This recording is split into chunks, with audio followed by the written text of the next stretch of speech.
Combustion. Whoa, whoa, whoa, whoa, whoa, whoa, whoa, whoa. Been running the game with my team making plays. Talking 80, my G's, wanting jewels in this place. Surrounded by dogs, keep the quarterback safe. I'm the one with the plans, they gon' do what I say. The game is not over, we don't celebrate in the end zone. We don't got no time in the wait. H-time run down, we don't premeditate. We just go and get to it, we got them on skates. If the game go into overtime, kicking the overdrive, we gon' be first at the finish line. Play looking full, but I finish mine. Can I get second? We gon' line up like it's dinner time. We put in work till we get us a ring. Super Bowl season, we running the scene. H-time the home of the realest that breathe. Keep your face down when you talk to the king.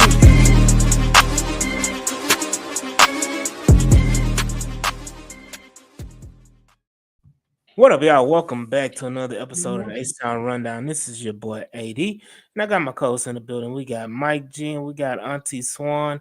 How's everybody doing this wonderful Wednesday afternoon? Doing great. Wonderful. How you fellas are doing this evening? Oh, we're swarming, and now that Jules isn't here, we can talk about the key topic: why Jalen Petrie needs to be re-signed. Yeah, that's automatic. We ain't worried about that. Just a few Texans notes. We here to talk about the Texans. They had a few scheduled visits. Caleb Johnson, running back from Iowa, came in to visit.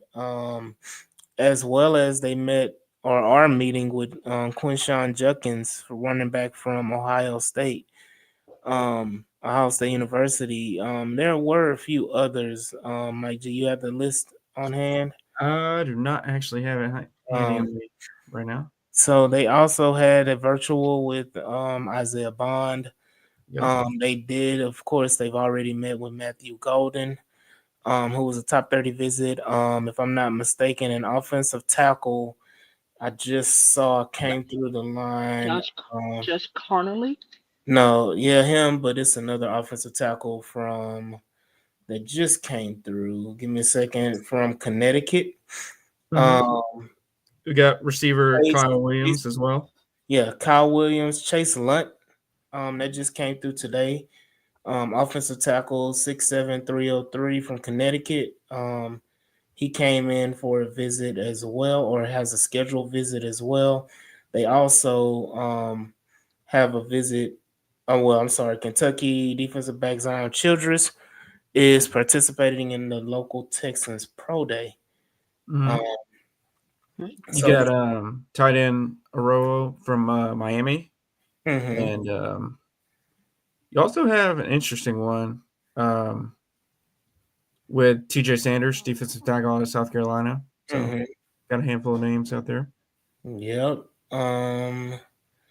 I'm trying to think if it's and Charles Grant. Charles Grant, of course, my favorite. Yes, I love him. And we got Michigan State center guard Luke Newman. Is visited with the Texans today as well. So of course, it's kind of interesting take. They kind of all over the place. But today we're going to be talking about the defense as well as the running back position and tight end position, which is the depth, as we do have two starters in those positions. So we will talk about it. And, the big news, not big news, but a big talking point was, like Mike G said, the Jalen Petrie extension. What are the Texans going to do with Jalen Petrie? It's about that time. Shout out, Johnny. It's about that time, and Jalen Petrie is up for an extension. Do the Texans go and extend Jalen Petrie? Absolutely. Back? Absolutely. Wait. He's part of your core. Do they sit back and wait? And do they let him walk? Do they let him test the market and see what his market is? I mean, we're not the Cowboys or the Bengals, so. Again. The only reason why I say that is they didn't do it with Stingley. They didn't do it with Nico. I think. And Jalen Petrie ain't now one of them motherfuckers. Okay. Okay. Can I? He is. Oh, I'm sorry. He is an important part of the defense, whether some fans like to admit it or not. There was a difference between when he was not on the field um, towards the end of the season. I understand folks say, well, I can replace him. Why go and attempt to replace when you don't have that need and replace and fix what you do have a need at? We just need him to stay healthy on the field because it seems like he found his niche, his fit this past season because he struggled in that first year with D'Amico and his defense, and I feel like he got a home now, in my opinion. I don't know if you feel that way, Mike G, or not, but I felt like he found his little niche, um, and to me, it worked. I know there was some numbers that were floated out there, and I don't want to um, borrow anybody's information and not give credit. So Mike G, maybe you know who it was, but someone was throwing out there. It may have been Texas It Cap. was Texan. It was Texan Cap. He put out a I valuation want right, of a 3-year, $30 million contract for right. Jalen Petrie, and I'm gonna go with I'm the good with that. shout out Big B. I'm gonna say this: I'm not paying $10 million a year for a niche. I'm No, no, not no, no, no. I paying. didn't say no. I'm I didn't not say he. I paying. didn't know. I'm not paying $10 You million ain't for a paying it, specialty. but I'm you not ain't paying paying. it. I'm not paying. I don't see when I say his niche. I don't mean like he is a gadget guy like niche. I'm saying this. I feel like he found So his can he play role. anywhere? Can you play him more than one position? Yes. Yeah, Hold I up. can play. Hold on, I can play box. Hold Where? on. Trust me.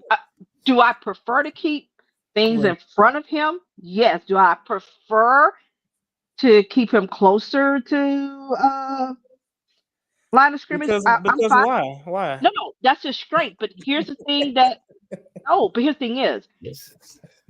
everybody has their strengths and their weaknesses. It works. So I don't have a problem. Here's the thing: I drafted him. I've developed him. Why would I not extend him? I don't feel he's this major liability. So He's not Eric Murray out there. Okay, I'm sorry. This is the guy that Eric I. Murray was actually pretty good. Uh, And how much did Eric Murray get paid? I mean, it's Jacksonville that we're talking about. But So how much did he get paid? I just want was it to 16 million over 3 years? No, it was more than that. 22, whatever it was. No, it was more than that. He's their problem now. But I mean, he had one decent season for us, and the others, it felt like it was a hostage situation. We all know that. Eric Murray did really well, and I think a lot of people him. shit on Uh, him, and a lot of people give him a lot of flack. But Eric Murray played damn good for the Houston Texans, and he doesn't get a lot of credit. I know he gets like abused for not abused, but he gets talked about negatively for possession here, possession there. But overall, Eric Murray was one of the most reliable, healthy, okay. consistent players on our defense. Period. Okay.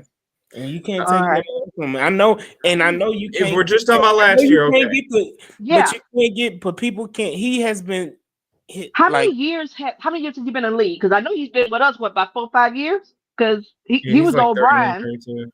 Yeah. so I'm he's been sorry. in the league since 2016. He's been in the Well, league, goddamn, I hope and 8 years. but what I'm saying is that the thing about it as well is that he outside of Houston. He has been like he was jumping around. He was with Kansas City for 2 years, and he was with Cleveland, and he was at Houston, and he's been with Houston, and he steadily improved every year, being in a consistent system. Question: how do you guys feel about the division this season with the thought of winning? I mean, it's check Huh? box check. I don't even question Yeah. it. Yeah. The Yeah. division. I don't even. We're beyond the talking about can we will we win a division. I think it's a foregone conclusion with the state of the other three teams in the division. But with Eric Murray, I I do think that he steadily improved his play, and he was a consistent defensive back. First of all, and I think people get it confused. Eric Murray was a reserve, and Right. people crucified him as a starter when that wasn't his role to begin with on the team. And people also had a sour taste in their mouth because of the contract he signed when Bill O'Brien got here. That Sure. he And signed with Bill well, O'Brien. we also had a problem when we re-signed him because folks wanted to move on. Here's my Because thing: and the reason why folks wanted to move on Swan is because they felt like he didn't deserve the first contract that he signed with Bill O'Brien. but Oh, we That also was okay. the did, And whole those that yeah, was the folks, whole point. right. But come back and extend him. Folks was ready to move on because let's face it, you could have gotten better because you either could have drafted or you could have actually signed. So there were opportunities to do that, but that's neither here or there. Like you say, that's the Jags' problem now. That's not ours. But back to our player, Petrie.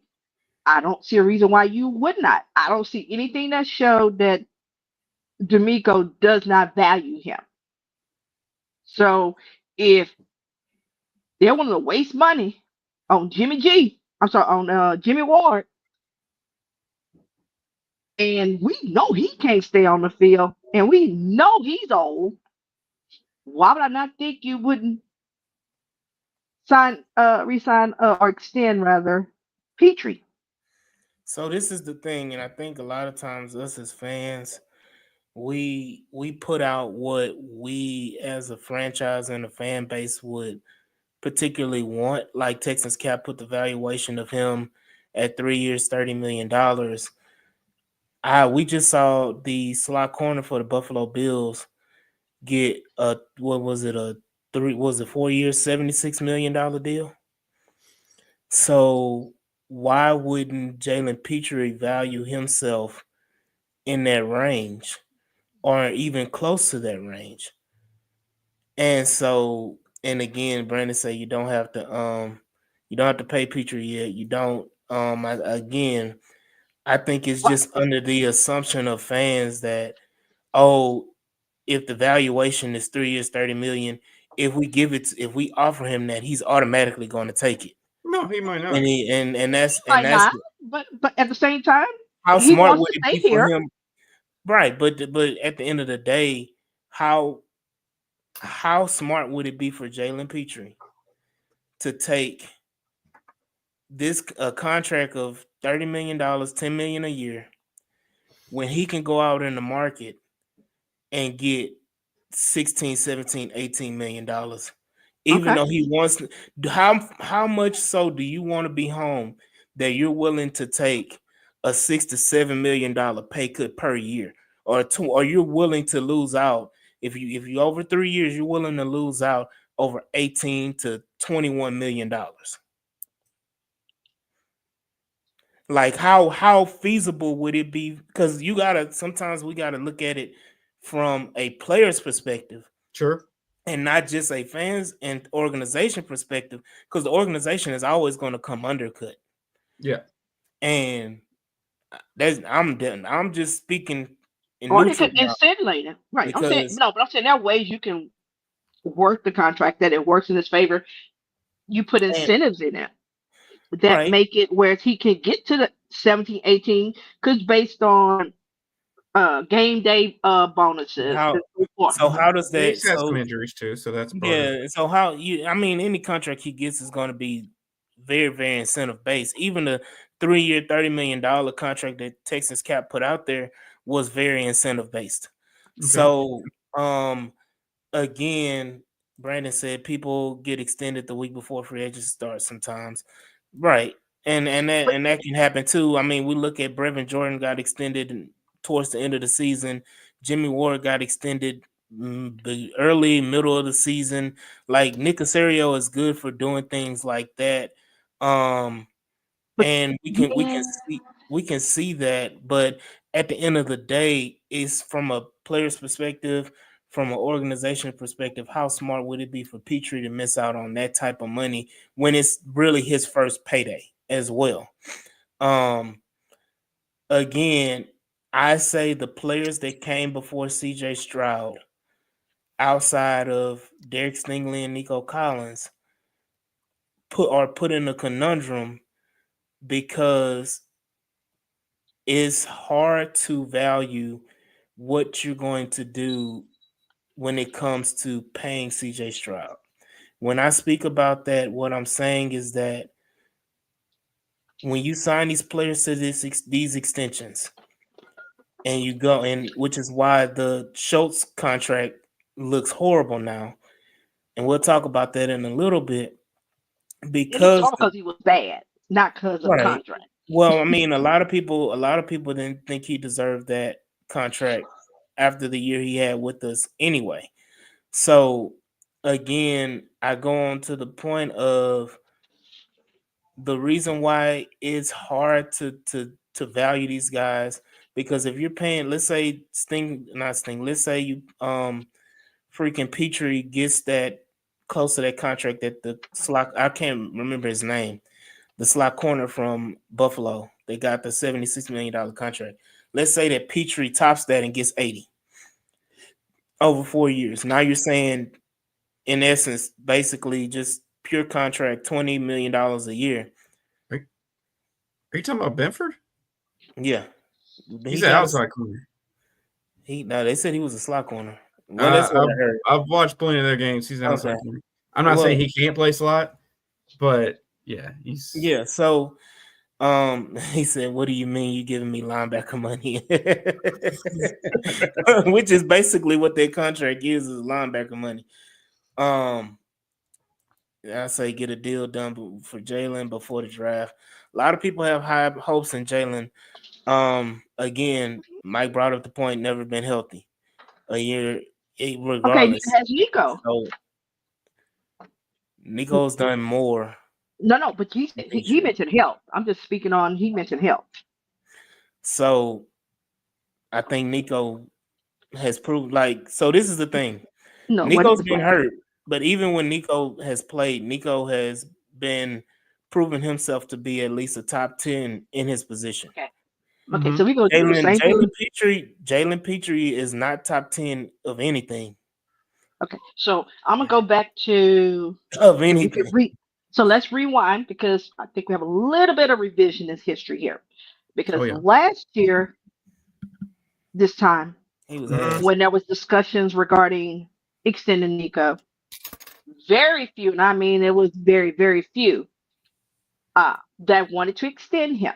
Folks said it was 1 year, Mm-hmm. let's play it out, and we revisit it, be doing this right now, which we be paying way above 24 million right now.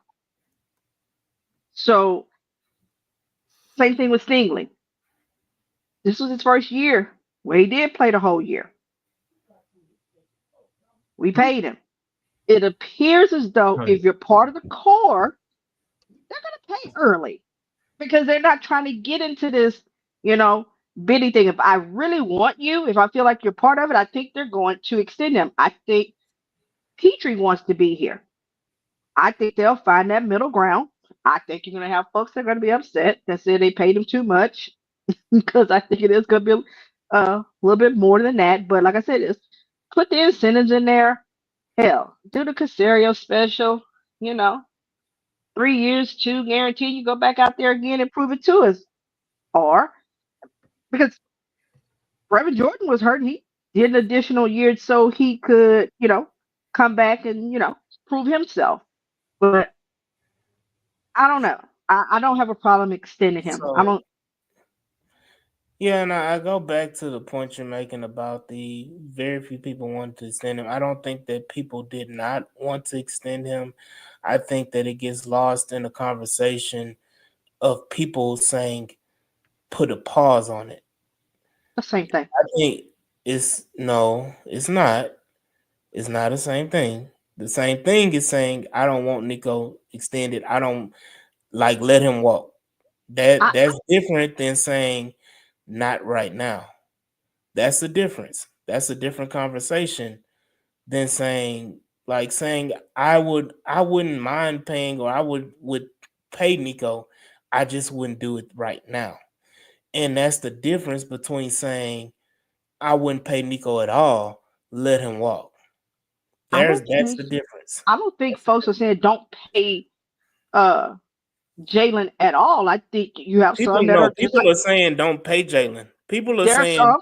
There are same Yeah, folks saying the same thing for and last year. some of Then the those and I, same folks people for are on this last year. podcast. yeah, absolutely. I'm saying let him walk because Okay, that's let me one say person, but this. I'm saying is you have the same situation. You have those that are less key Petrie, but I want it at a good value, and then there are those let him play it out, and then we revisit this next year. I think it's a small group that's saying uh just let him walk, or we just can just replace him. Let's not have revisionist history also about Petrie's impact last year, because we No, watch the film every week, right? All yeah, no, Mhm. 22. I'm not taking that away. And I mean, let's keep it a buck here. Petrie was one of the most valuable players on this team when he was healthy last year. And when he got hurt, Change what was our change reaction? What was everybody's reaction? fuck. Uh-oh. Yeah, That was exactly. fine. So And we saw it on the field, right? And then to say, okay, well, I'll just go in the draft and go get a guy. And Okay. other than and a couple of guys like Daniil Hunter and Will Anderson, like this guy consistently swarmed. He embraced Aziz that, didn't swarm. huh? Yeah. Aziz didn't swarm. Dick Stingley didn't swarm. Of course he did. Okay, yeah, Stingley too. Kamara Lassiter didn't Right, yes. swarm. Kalen But Bullock didn't Petrie, swarm. did Petrie not embody that as I can well? go about the whole defense, Mike. Yeah. Yeah, Well, Holy Father Kasi didn't swarm. of Hmm. course. Yeah, we got to Okay. get him in You the train know, too. But Mario Edwards didn't I- swarm before PEDs. So okay, but hold up. No, Hold on, hold up. Tim So let me Sutter ask you a didn't question. swarm. Petrie No, truly swarmed, and you know tell it me though, what right? Tell me what happened to the defense when he got hurt. Yeah. We saw it. So let me and I will say this as well because I want to talk about Big B's point. Him saying Big B saying bringing up Nico and Sting hurts the Petrie argument. They got paid after showing they are elite at their position, which is what I just said. That Nico Collins and Stingley are top 5, top 10 in their positions respectively. Jalen Absolutely. Petrie is not top nothing in nothing. And I understand the importance of his importance to this defense, but how important would Stingley be if Christian Harris never gets hurt? You mean Petrie? No. But we don't know. If Christian Harris never gets hurt, I don't know. how much is Yeah. Petrie's effectiveness in Might play be, might make him if better. Christian Harris never gets hurt? I think he I still has don't a know, big but impact. I And know I he Hell think no. they're did going to get hurt. Because when rotate. Hold up. Christian Harris was hurt the year before, they were just searching for places to play Petrie. I think Peter's getting comfortable, but here's my thing is, Yeah. He got I don't know. comfortable Guys, a couple of because years. of Christian Harris's injury. Okay, here's the thing is, I don't know what it would have been like with Christian Harris playing. I know what It he would have looked been like. less of Petrie. I Here's can the thing is, guarantee that. but here's the fact is, Would have been a he lot more did get good injured. We did see it, and we felt the impact when he went down. We also Yes. knew we So were. So my thing is, as long as, and I know we could move on because we'll be doing this all night. It's simple. If he is part of the core and they want to extend him, I have no problem.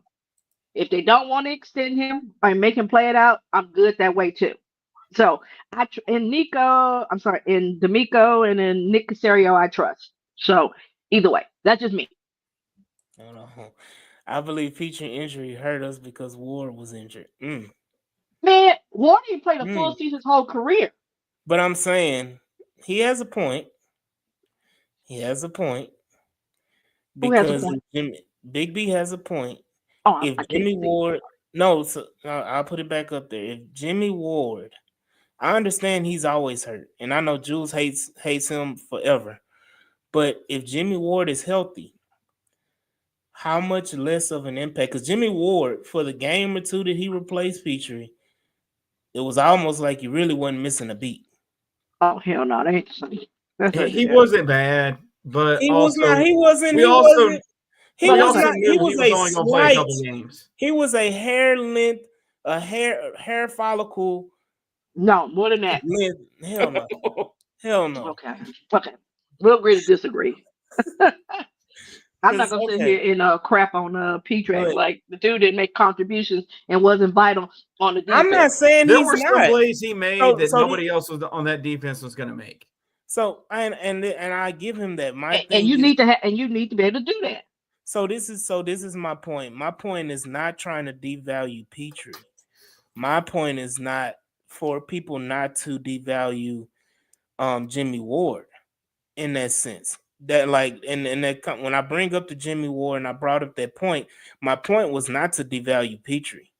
My point was everybody else devaluing Jimmy Ward, and my point is that Petrie is replaceable. I think Big B, again at the end of his last comment said, draft a nickel and let Petrie prove himself. What is the Prove Texans' what? motto? What is the Texans that we have known, especially when D'Amico Ryans has gotten here? The Texans are about proving yourself and proving your worth. I Sure. don't think it's the fact that he hasn't They, proven himself. I think he just can't stay. He hadn't stayed on the field because he was proving himself last but year. I'm saying that's the point. Prove that you can stay healthy, or prove that you can play a majority of the games. Prove that you can be there when we need you. Prove that you, like, at the end of the day, Nico Collins has been hurt the last 2 years, correct? At least. He's been hurt Yeah. his whole career. Fine. Where was Nico Collins in the playoffs? Standing right there, Played. Nick, standing right Yeah. there playing, right? Right. Okay. Derek Stingley has been injured every year except last year. Right. When was Derek Stingley in the playoffs? Both He was years. there. He was Yeah. there, right? Yeah. Mhm. Oh, yeah. Oh, Justin okay. Herbert still has nightmares. Right. So again, Jalen Petrie was not there. Now, if he was there, Now was hold on. Travis Kelce Nukas? No, If Christian Harris is there, no, that's not Well, it. so now you like Yes. the band of linebackers. Can we not keep going back to here because the conversation hold on, is and I Petrie. agree. Prove he can be healthy and continue playing well. There's not going to be and again, I go back to the beginning of the conversation. Then we can move on to the defensive side of the football because we're already on that side. Is that again? We're speaking from a fan and organizational viewpoint rather than a player. Mhm. If I'm Jalen Petrie and the Texans come with that offer that Texans cap brought to the table, and I see what the market is and with the salary cap steady going up, I'm going to look at you and say, you know what? I'm going to hold off because I know I'm worth more than this. And then, so And you're I'm saying going, basically you're willing to move, you're willing to go somewhere else because he has to. yes, Okay, but he's trying to stay here. So you know you're gonna have to find a middle ground because you got two guys that are getting paid next year automatically. So so again, he wants to stay here, but again, it's his first payday. There's no way in hell if Jalen Petrie has a similar performance and plays a full season, if he has a similar performance to last year and plays a full season, there's no way in hell he's gonna sit up there and say, I'm gonna take $10 million a year. There's no, like, I don't, even if the Texans go up $2 or $3 million, Jalen Petrie will garner a contract. Somebody will pay Jalen Petrie 16, 17, $18 million a year. And I don't, with the market the way it's going, the price of defensive backs, all the positions outside of quarterback and everything is going up. We just saw, safety is still where it is. You got to be a top Yeah, notch safety safety. is lower. how much did Xavier Howard get? Not Xavier, don't go out. What's his name? The Dolphin safety. Are you talking about Oh. Howard? Okay, but he's Not not on that Howard. level. No, you talking about Holland. Thank Javon you, Holland. How much did Javon? And I know Petrie's not on that level. How much did Javon Holland get? I don't know. What I'm saying is 45.3 fit 3 years, so 15 million. Right. Hey, Vaughn. That's 15. So Petrie at 12 and a half. I Is think he that would definitely crazy? stay here. And then you got to think about, hey, there's no state tax here and whatever. My thing is, if and I'm just going by how he expressed his interest to stay here. He said this is his city, this is his home. He's trying to stay From here. Stafford. Yeah, So but so my thing is that if they want to pay him 12.5 million, I'm good with that. again, we are Uh saying this from an organization and a fan base. Is that And I'm huh. telling But you now, what we do? Is that not what we do in here? okay, but if that's the offer and he I'm takes also it, are looking at, you upset? yes, That's I Why? think that's the whole thing that you don't yes. want him, so I you're mean, you've already leaning. said the cap ain't real, and I'm you can saying make it work. I'm So, saying so this is the thing. And the point I was trying to make beforehand hmm is that it sucks for the players that came before CJ and Will Anderson.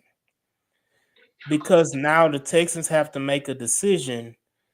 Do we keep this guy? Like, are we willing to be tied to this guy, whoever we sign, whoever it is, for the next 3 years. 7? No, let me finish. For the next 7 6 7 years. And the Why reason the why six I seven? say that, and the reason I'm getting there, y'all gotta be patient. Y'all gotta be I, patient I, and follow the train. The reason why I say that is because guess what's going to happen when it's time to pay CJ and Will Anderson?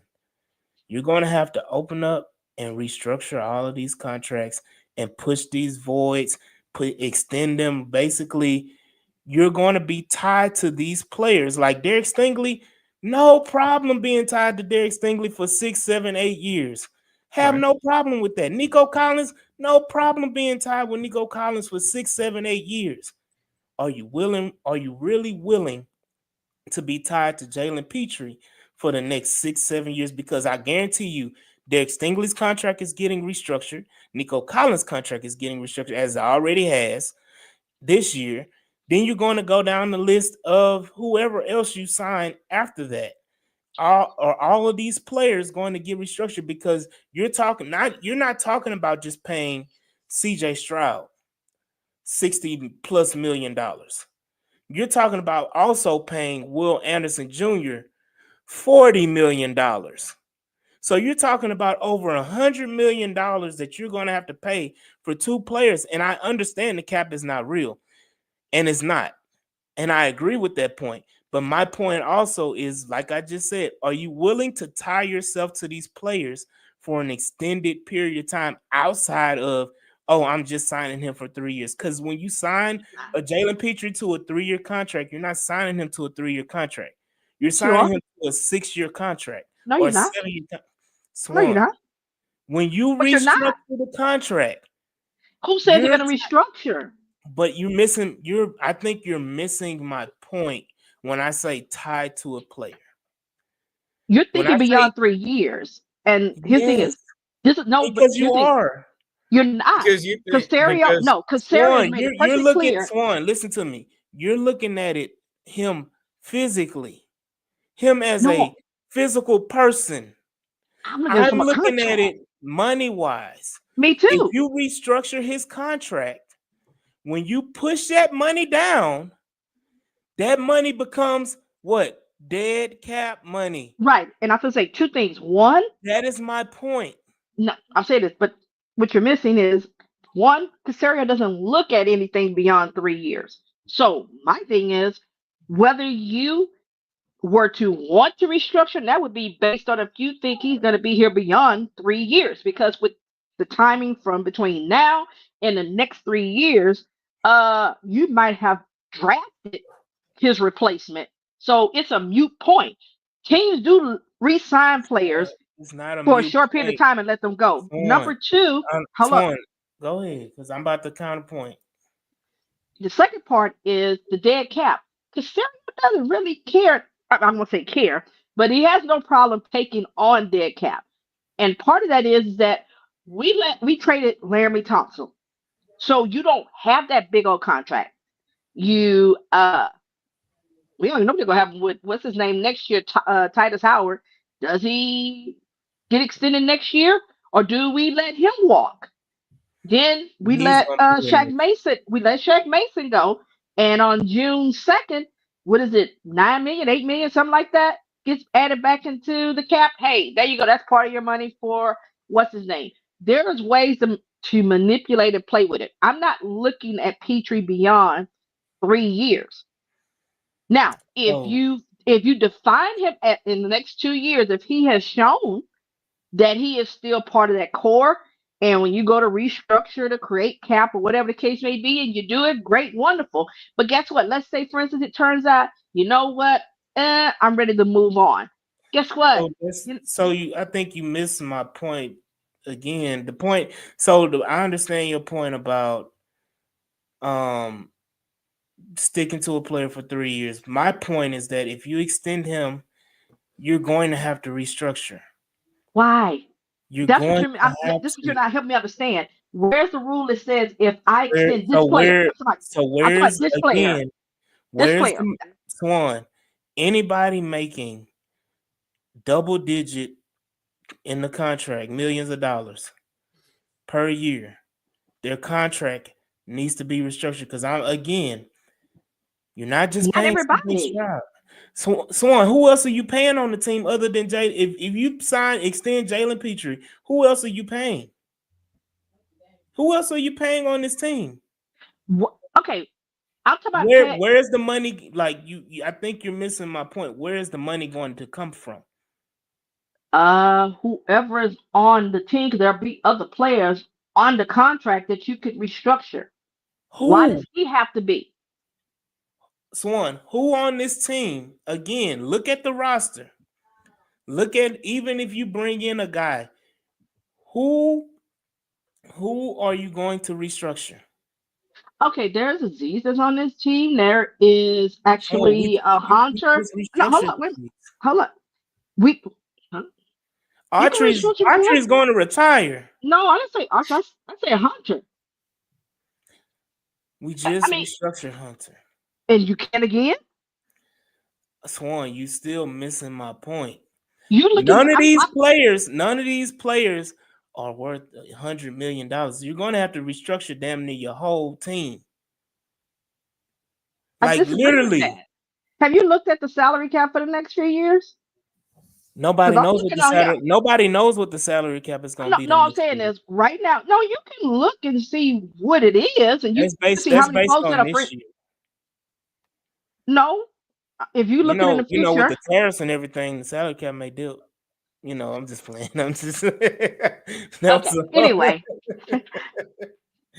Hold on. What core? Our core is CJ, Will Anderson Jr., Sting, and Nico. These other guys can be replaced via draft or free agency unless they take a team-friendly deal, which isn't advisable by the PA and agents. okay. Players I mean, I'll be Association. honest with you. Technically, except for CJ, everybody can be replaced. Yeah, I'm sorry. We ain't We replacing and him. we no. What I'm saying is We we've ain't been through replacing this him. as an organization. You can replace a quarterback. You can replace the DN. The only thing that is hard for in the NFL is to find the franchise quarterback. That is the only position that is most difficult to replace. Brandon But saying everybody else now are because somebody say, well, what? I'm sorry. Let me say, yikes! Only $52 million in the cap next year. Right, 27. No, considering we're talking about a 3-year contract. So when his kicks in, I say understand, but are we paying? 27. Are we keeping? So we not. So let's go. Let's say Harrison. this: C.J. Gardner Johnson is on a proven contract, Mm-hmm. correct? Mm-hmm.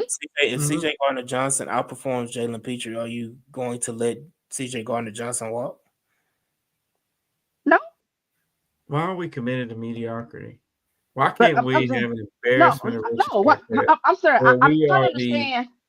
I'm sorry. I'm trying to understand why I can't do like Philly does. I mean, because they have no problem Well, keeping multiple players and paying them, and they paying the quarterback, running back, and all that. absolutely. So it can be done. You But just got to be look who physically. You they're got to paying. But look who they're paying. Look everybody who damn near. It's they're not the not point. paying. Money is They're not money. paying everybody. No, what I'm saying is they're paying more than what we're paying So my thing is, Jalen Petrie should not prevent you from still being able to build your team and stay top in your division and compete for championship. I don't see how that one contract is going to derail us. And to me, you got a 3-year period to do that. And when he gets to year 2 of that contract, you sit back and you assess, have you seen what you think you need to see from him? Do I need to extend him with a year left? Or do I let him play it out? Or do I trade him? I don't know. But initially, for me, my thinking is you extend him, give him the 3 years. He would be cheaper now than if you quote unquote let me prove it again or let him prove it in your case that he deserves it. And then next year we're looking at damn, now we're competing with So everybody else. Whereas we could get him knowing he wanted to stay here, work it out, make it work, and it is what it is. since we talking about Philly, and we really got to move on because we've been on Mhm. this topic way too long. Could we have a archetype of Philadelphia where we do what Philly did? Philly let C.J. Gardner Johnson go. They let him After how go. many years? They let him go after his rookie contract. Yeah, and then they brought him No, no, no. back. And they And, brought him back because no, hold up. Yes, No, he did. listen to you. Gotta listen to what I'm saying. They uh-huh. didn't Let's want be to let like him go. Philly. Let's be No, like Philly. no, no. But Let here's the him difference go. was no, Then hold bring up. The him back. reason why, because I remember it. I'll be in spaces with folks, but anyway, uh, they wanted to bring him back. They didn't let him walk to walk. He thought he could get a little bit more money, and he took a little bit up there to Detroit, and then you realize, you know what? It ain't as great as I thought it was. So And they had a CJ, nice reunion. The right. problem is, but I'm saying is, So again, CJ. So what you're saying is that C.J. Gardner Johnson went and got paid, right? Because Philly wasn't going no, to pay him what he got one paid year. in No, Detroit. no. Philly, Mm. but again, regardless of how many But it years, does whatever, because you came back the following year. So obviously you realize, Philly let him go because they weren't willing to pay him what Detroit paid him, correct? correct. Yeah. Okay, then. That applies for the same rule that we just talking Yeah, about. but the difference is that if I'm saying is, why not? But everybody corrected the quote unquote mistake.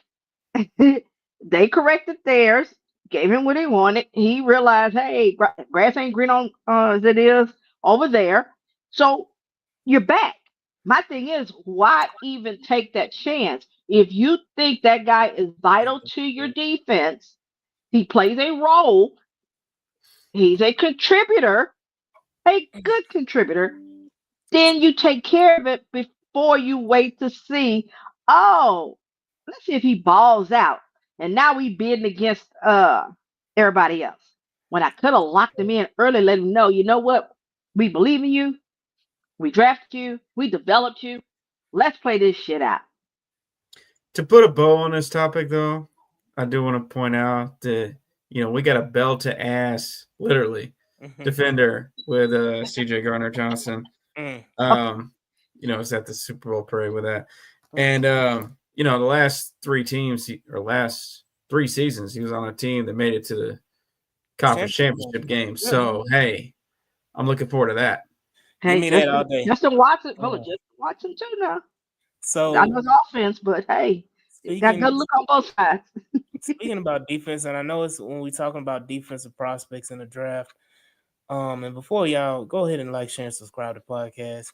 Y'all see the banner right here. Go ahead and hit that like button, subscribe, hit that notification bell so you don't miss an episode of the H Time Rundown. But going into the defensive prospects, he said good teams don't pay everybody. The draft is there for a reason.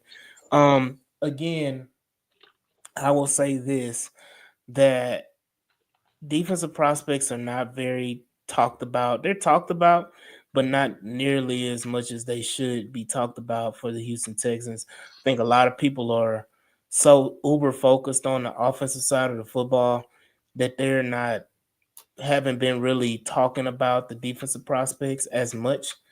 But there's a world where the Texans take multiple defensive players in this draft. There is. There's a Mhm. world that the Texans could take if they stay at 25. They can take a defensive player at 25. Mhm. The no, I think a lot of people are very, very dismissive when it comes to defensive prospects in the draft for the Texans, but there's some damn good prospects out there, especially at the defensive tackle position. Mhm. And why Which is I it feel Derek like, Harmon, AD? look, hey, I'm getting there. Um, there's a lot of defensive tackles, which I feel like is still a need on this team. A Mhm. lot of people, even our boy Jules, wants a certified playmaker at the defensive tackle position. What we've noticed is that the Texans have turned lemons into lemon juice when it comes to the defensive tackle position. I know lemon. See how I said it that way though? Not lemonade, lemon juice. I mean, Um, yeah, that sounds like it's underwhelming. A little it's bitter. yeah, but it serves its purpose, Mhm. and that you're able to, make do with what you have, Mhm. rather than go ahead and get guys who can legit change the game Yeah. at the defensive tackle position. Um, Rather than like pay for a Chris Jones or yeah, that caliber but of a you can get your player. own Chris Jones, Yeah. and I think that is. And Bradley said we need a DT and DN for sure. I'm not sure about defensive end. Because they did bring in the guy from Chicago. I forgot his name. Taylor. As well. Was Mike, you broke up a little bit. no. What happened? I hadn't moved, so I don't know. Oh, I think his name was Taylor or Yeah. Trailer. Bill Taylor brought in They obviously. brought back Nick Barnett. You Right. still have what's this guy from Cancer Survivor? Dylan Horton. Dylan Horton. Mhm. You still had Darrell Taylor, that's his name.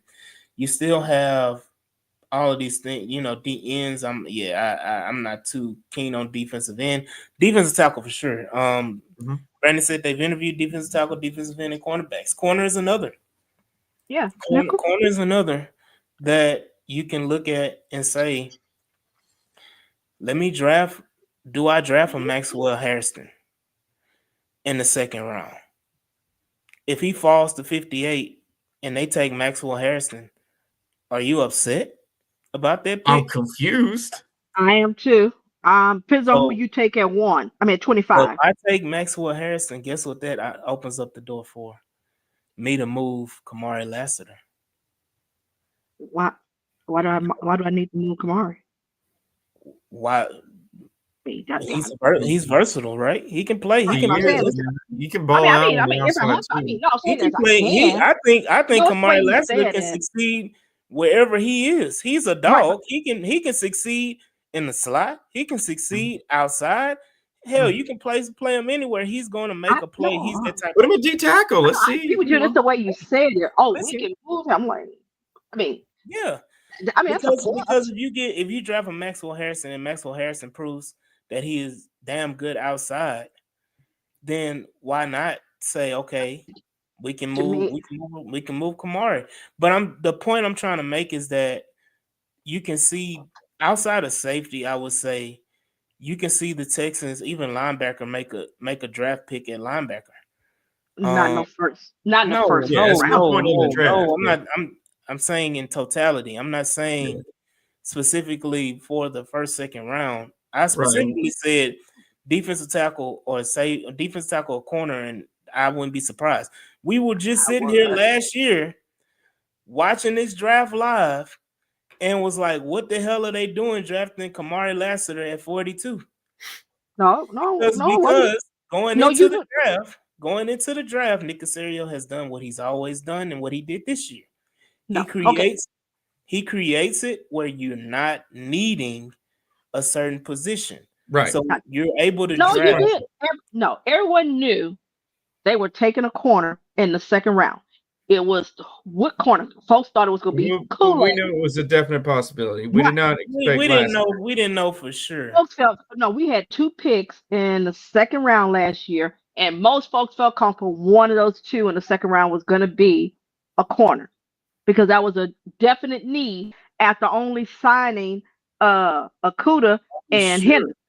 Yes. We sure. Yes. No. Folks felt comfortable. Yes, it was. Because folks said, guess what? If I Kool-Aid don't. is there, okay. I don't Fine. think. I don't think it's a. I don't necessarily think that they drafted for need. I honestly think they drafted the best player available. They Well, drafted need. the savvy teams do both, where it's like, Right. hey, this is, the Chiefs aren't going to take Shador Sanders if he's there at 32. You're They're going to taking your take need the amongst, best player. yeah, amongst your board and what you But the have Chiefs as a are the need. type of team. But the Chiefs are the type of team that would take Shadur Sanders at 31. Mike, come on. No, they wouldn't. They- No, they wouldn't. They yes, have too the many. hell they would. No, they yes, would the hell not. they would. No, That's they the would The not. point Not next being, year. you No, match they it wouldn't. up point where is. it's a Because of their whether it's a O-line pressing need issues. or a need that could happen in the You next got couple to years just- in the draft board. yeah. So, That, but the they would not take no at 32. So again, the Texans drafted a offensive tackle in the second round as well, Mm-hmm. and because he was the best player available. The We'll disagree. going into this season, outside of injuries, do we even see Blake Fisher play? If you don't have the injuries of Titus Howard, you don't have the injuries inside, everybody's healthy, and you don't have to do all this craziness that they did. Everybody's playing okay. Scenario. I know it's a lot of ifs on it, but And here's the thing is and the that point is, I don't think they drafted Blake Fisher saying, "Oh, we know we need to draft him because he's got to play." And I do. same thing with, I don't think so. And here's my reason why. You Because if have that to was look the at it. case, then he would have been a starter. No. His thing is, That was the case, he would have here's the been a thing. starter. Not necessarily. You saw what happened the previous year, where you went down to third and fourth screen guys, and you're out there scrambling. Titus That Howard hadn't played between Titus Howard and Laramie Thompson. How we get on They're either offense? starting off. I'm just saying no, because you went to the Blake Fisher thing, and But I'm saying is I'm saying that. But I'm saying like that. That's kind of. okay. I'm just using that as an example of best player available.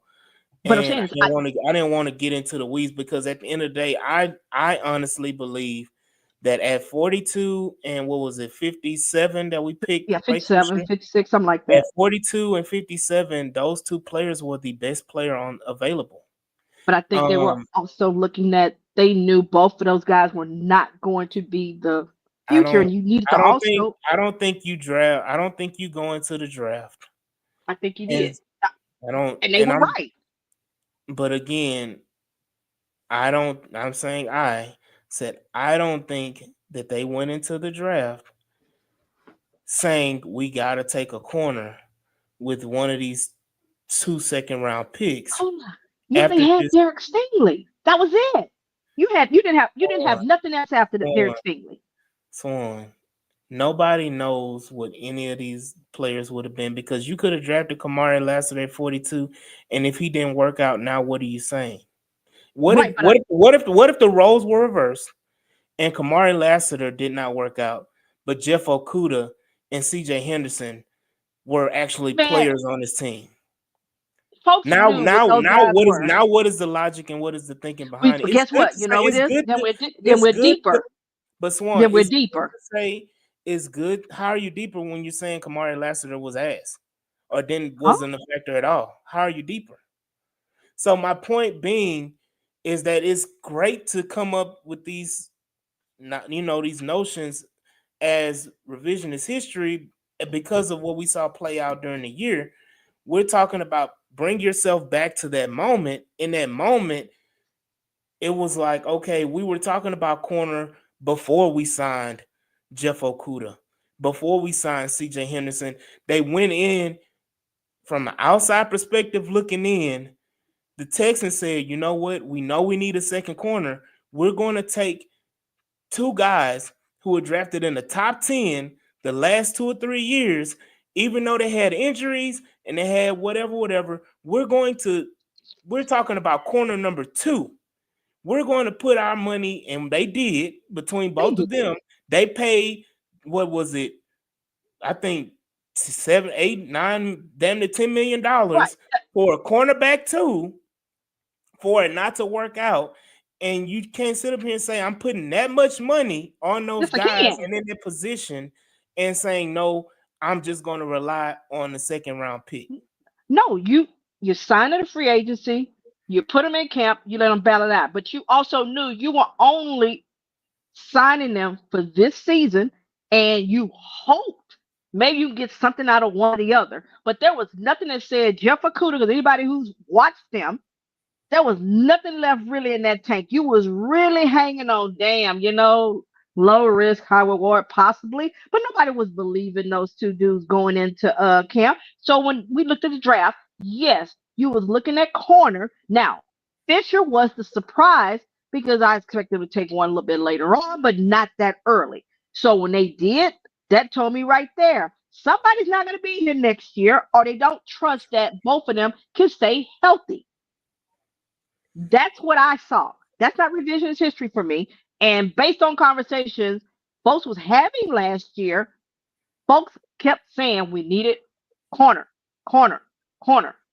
And most thought it was going to be And Kool-Aid. I think a lot of that conversation about corner happened because I think people don't realize too that the CJ Henderson and Jeff Okuda signings happened later in free agency compared to the first week in free agency and the first couple of weeks and before the pre-draft process. Soon as the season was over, I think a lot of people were harping on corner, corner, corner. And I think it died down considerably after the signing of Jeff Okuda and CJ Henderson. But to that point, I do think the Texans have a very, very good chance of drafting a cornerback in this draft. I, Um, I and see that, but I don't think the first 2 rounds. I and don't even think the first 3 rounds. there are intriguing names. The guy from East Carolina, um, Yeah, Ravel. yeah, I think it's gonna be a second rounder. Again, could he be a guy that the Texans take in the second round? They got picks. Do they trade up to get another guy in the second round? No. Again, Maxwell Harrison, you got Trey Amos from Ole Miss. These are guys that are in this second, third round range that could potentially the Texans could take them. We're saying no now, and it's not a definite because if they do take them, now what are we saying? So I, we I'm not can't saying sit up it's here. impossible. I'm just saying I it's not. know. And that's the whole point is that we have to leave the door open and we have to talk about these things. We can't just sit up here and say no, no, no. We have to Okay, sit up I here thought that's and say opinion. there's a I'm saying this. possibility. Can it happen? Yes. You're asking, do I think they will? No. That's what I'm saying. It's not that they will or won't. I'm saying based on what I've seen from them, I don't think they will, based on needs. But I made the point. I've said it again. Yeah, I agree, Rodney. He said Revel is going earlier than folks think. I think he is as well. I say this again. The Texans have not drafted outside of CJ Stroud. The Texans have not drafted out of need. And I will stand 10 toes on this. The Texans have not drafted out of need. The Texans have drafted best player available No, they outside did. of They drafted Kenyon Green. That was a need. and I brought up to that point, Swan. You talking about the players that they passed up, they traded back. No, but they Two put it spots back for because they Philly. still thought they still They trade knew the he was players coming. that hold No, no. on. The players that everybody is saying that the Texans missed out on, the reason why it was need, and they missed out on the players that they're talking about were taken before Kenyon Green was taken.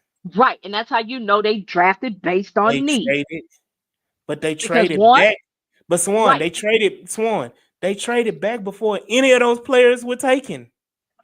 That's what I'm saying is you could have But you had. missing the point, Swan. No, you missed They my point. traded. No, If they you're were missing taking the best point. player, if they were taking best player available, Right. then you would have drafted Kyle Hamilton. But you didn't. Swan, how can you draft Kyle Hamilton if you never knew if he was going to be there or not? He was there at 13, Swan, they made the trade before that. but they still were in that position. But you missing the point.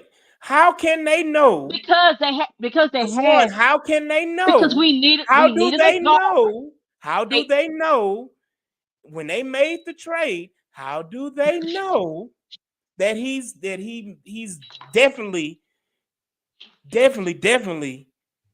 going to be there, not going to be there, or not going to be there? How do they they knew know trading that? back. He knew trading back to 15, Kenyon was going to be there based on how that board. I mean, how the draft was going at that He point. knew that a player was going to be there. He didn't know who was going to be there. He Because knew. He knew. what if the Eagles say, instead of taking Jordan Davis, we're gonna take freaking goddamn Kenyon Green? Well, I mean, they got him Because that's not now. they didn't need to. Their own line was set at that point. But again, here you go with the need part. Every team doesn't draft for need. They draft the I know. best player I'm available. not talking about And that. I'm saying this. like Mike was saying, because this is where we're having the argument and why we keep going back and forth and we're not able to really talk about the players, is because I think your stance is need, and I'm on the stance of that they've been drafting best player available. No, no. I And say every time. Mike has said it, and he's 100,000% correct, that teams that are very, very savvy in the draft, when they draft these players, they are drafting the best player available. And it's also so happens that it fits in the needs prospect of their construction as well. So it's just the whole point of and I'm stout on this. And again, Nick Casario doesn't make the moves that he makes in the off season to sit up here and say, I'm going into this draft to draft for a need. I'm not, I think if you would ask Nick Casario this question, and I think he's been asked that before, do you draft for need or do you draft best player available? I don't know Nick any Casario GM had, that when Nick says Casario got here, he I said haven't he seen an has a block of, again, Nick Casario said, I have a block of players that I would take. And then it doesn't have to be the same position. It's a block of play. This is what Nick Casario has said of his logic of thinking. like I haven't heard him Which is why speak. I'm saying that. Which is what I'm saying is that Nick Casario and his block of players, when you want to bring up Kenyon Green, he could have had Kenyon Green, he could have had Kyle Hamilton, he could have had 3 or 4 other players in that block of players. And it just so happened that Kenyon Green was still available after that he made the trade. The whole point about it is that I think he has a block of players. As he said before, he has a On group, every not GM, I keep saying a block. He has a group of players that he has earmarked for wherever they pick. And if that's all whoever is GMs. available or whoever is the highest on their Or group, they take. And hmm if that's the case, you're taking the best player available. That is my point. Not necessarily, if it happens to fit with need, that is a perfect marriage. That is a blessing in disguise. That is why the Texans have drafted pretty well over the last few years. That's why these picks work out, because you're drafting best player available, but it also fits in with the needs. And I hold on. didn't say that's different. And Nick said they choose between 4 players that they think. That is the whole point that I'm making, is that when you said that they drafted out of need, I don't think that Kenyon Green was just a need draft pick. Because when you traded back, you didn't know if Kenyon Green was going to be But there you or had, not. but he was on your list of players of because what's his name? What's his name? But Zion okay, so Johnson are we was there. saying, He was so in that. okay, He was in that group of 4. he was in a group of Thank you. 4. Okay, So that's what I'm saying. again, but that doesn't mean that it was a need. Let's just say We did have a. okay, hold on, Swan. Let's just say if they didn't draft Kenyon Green, are you still saying? Let's say if they drafted another player, are you still saying that that player was drafted for need? Let's say if they drafted Depends a on that wide receiver. position. Let's see if they Depends on the drafted position. whatever. Let's say it was a player that they didn't. This is a position that they didn't need, but it was he was in the group, and he was in their group of players, and they drafted him. Are you still saying there's a need? So I think we've I gotten it. understand the question. I think the difference is that if you have an automatic need that everybody sees and knows, and that is where you go and you draft that player, you are feeling the need. Now, just so happens, the players they're available to you, but if that role, unless it's, I feel like this. Let's see, where are we strong at secondary at the moment? Let's say safety. Right now, I think we're strong at safety. Would you agree? Yeah, and if a safety is in Nick Casario's group of No, four, no, no. I'm asking, and is they that a take strong them, position? But I'm just yes, it's saying. a position of strength. yeah, DB overall. Okay. we just said it. Unless it's the Stark kid, or I can never pronounce the young man's name, but his first name is Eric, from South Carolina. Yeah, yeah. Now, if one of them is there at 25 and they take him, that wouldn't surprise me, because I mean that's just truly one of those kind of guys, you do it. But for the most part, But I they would drafting out expect. of need though. Hold up. But I'm saying I this. wouldn't be mad, but I would be I wouldn't surprised. be mad, but I would still scratch my head because of other players that you would be reaching on. Because I'm not talking about a reach, but you have true holes. You have a quarterback that doesn't have protection, because the guys you sign, once again, are 1 year guys, and you're hoping that this is going to click. And then if So it does, you got to still want to extending them. So to me, that's a need. And there so are so talented guys that are in that range you can pick. Wide receiver is a need right now, because the true only automatic is Nico. He's the only one that's under contract more than a year.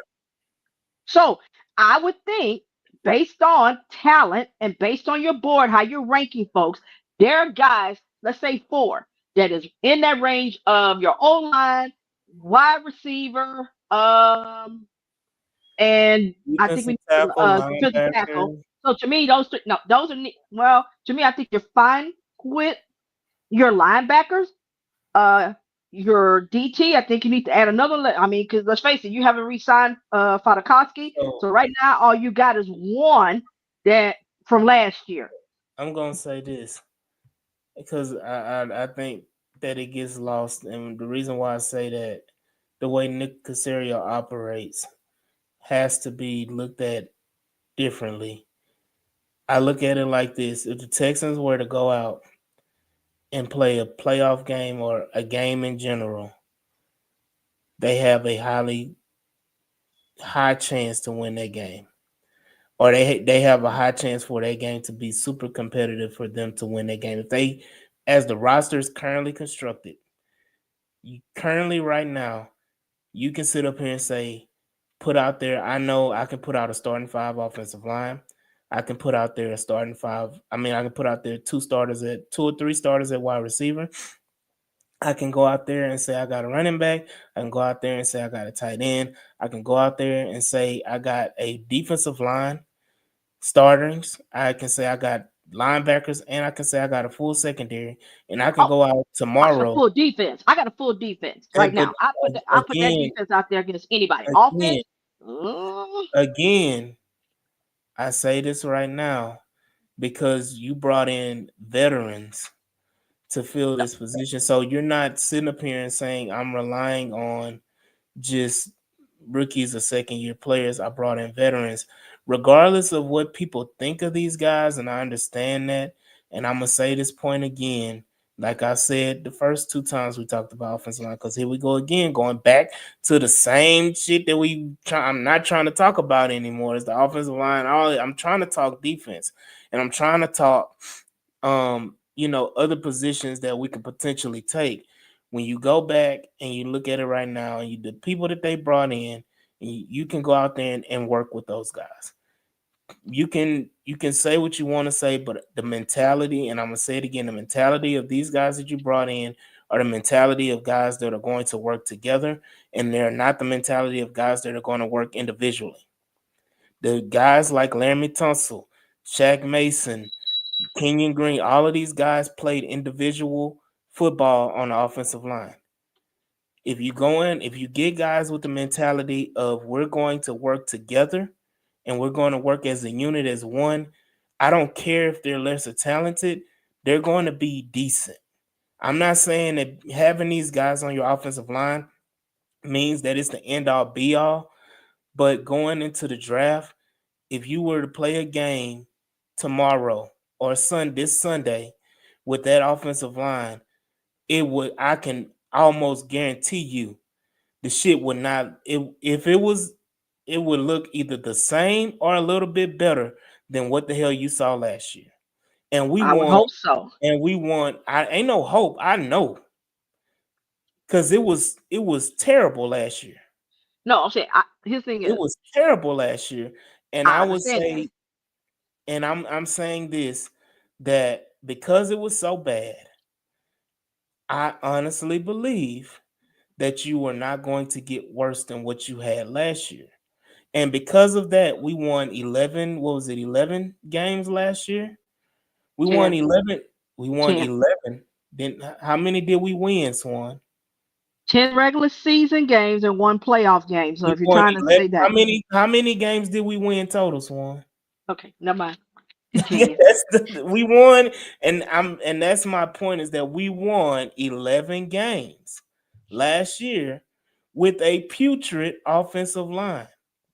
So you can't sit up here and tell me that if we go out there with Christian Kirk, Nico Collins, Joe Mixon, CJ Stroud on offense, and the defense pretty much everybody back, plus CJ Gardner Johnson Jr., you can't sit up here and tell me that we don't have a high potential to win a game or a playoff game.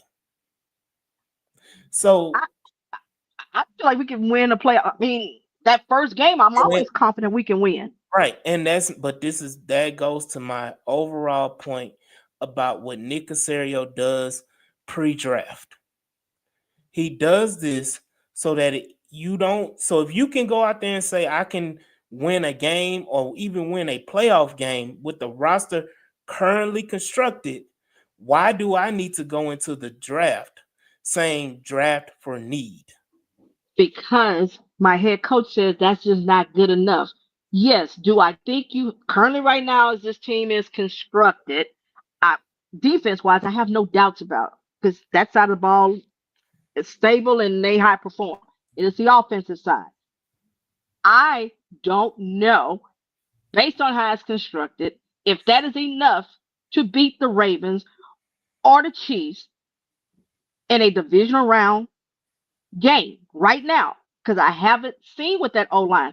I would like to believe I'm going to get better play than what I got last year. I feel a little bit more confident with a different scheme and better coaching and everything.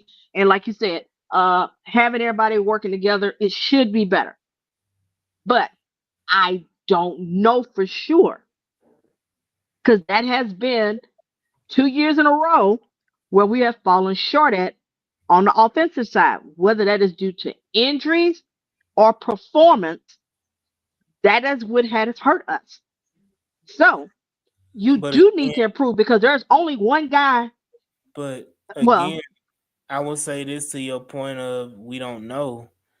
You don't know about the draft either. Because if you can say I'm going to improve by drafting this player and it doesn't happen. You brought up Kenyon Green.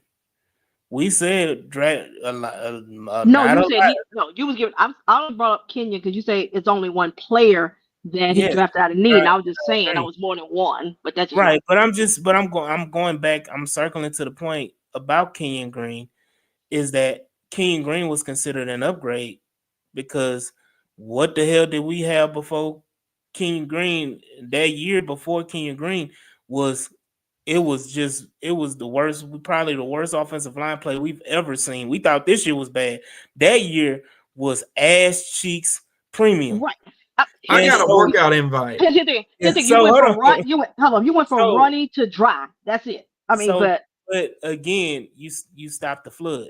So again, the whole point is when you draft Kenyon Green, the overall sentiment is that he's going to upgrade right.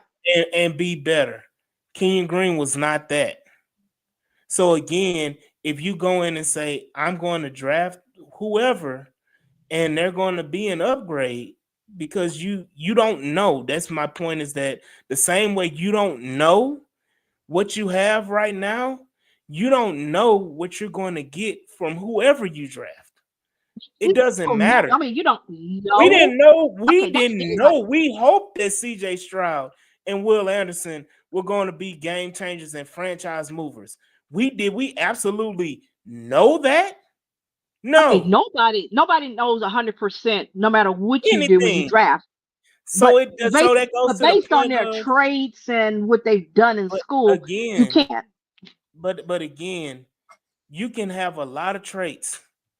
You can have a lot of accolades, and you can get to the NFL and not play and not be a good, average, great player. Any one of those things, you can be below all of that, but have the traits, have the whatever, and a lot of things can happen to cause that. Injuries, skiing, all of these things play a Coaching, yeah. factor as well. Just because you have a player and you draft a player that has the traits and the accolades does not necessarily mean that they're just going to be an automatic fit.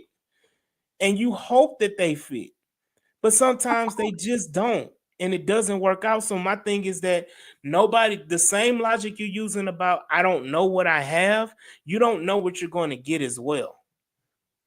So that's my whole point of all of it, is that I understand what you're saying, but I'm saying you got to take a step back a little bit and just do an overall of everything.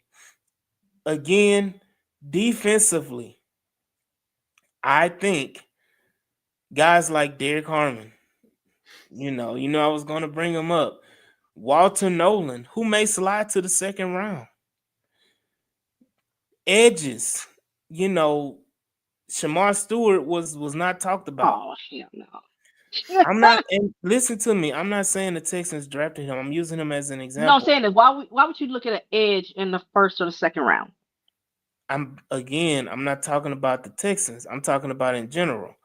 I'm talking about, when I was talking about players that slide, I was using Jamar Stewart as a player that rolls. No, Walter Nolan is a player that's potentially sliding to the second round. When the pre-draft process first started, he was talked about as either a top 10, top 15 pick. Now there's Hmm. talk that he may slide to the second round. And then I Yes. was using the reverse logic of, and I wasn't necessarily speaking about the Texans. I was speaking in general when it comes to defensive players. You have a guy like Shamar Stewart. Before the pre-draft process started, nobody was talking about. He goes to the Senior Bowl, acts a fool. Now he's literally a lock, almost a lock for the first round. And some people had him in as high as a top 10 pick. So it's just the point of defensive players, it may vary, but you also, as the Texans organization, you have to keep your eyes open, and you can't just negate it that we don't take a defensive player. People have been clamoring for a defensive tackle for the Houston Texans for the last 4 years. They've wanted the Houston Texans to take a defensive tackle in the first or second round for the last 4 years, and they have not done so. Now you have an opportunity to take one in the first or second round, and people are like, "Hell no, don't. I don't want to take a defensive tackle that early."